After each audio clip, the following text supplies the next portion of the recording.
Dinas Pemadam Kebakaran dan Penyelamatan atau PKP Kabupaten Oku akan membentuk relawan pemadam kebakaran.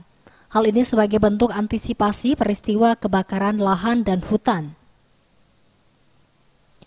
Relawan ini dibentuk di 157 kelurahan dan desa yang tersebar se-Kabupaten Oku, di mana masing-masing wilayah akan ditempatkan 2 orang.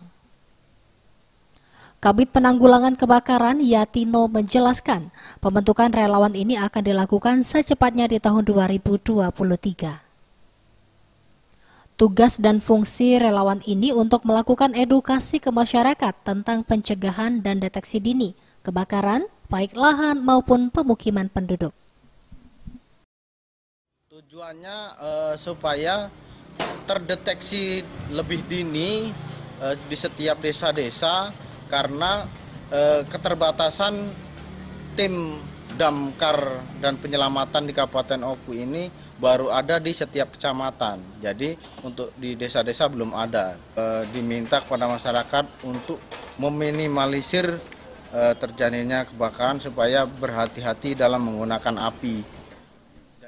Diharapkan keberadaan relawan nantinya dapat dirasa membantu masyarakat dan meminimalisir terjadi peristiwa kebakaran lahan dan pemukiman masyarakat.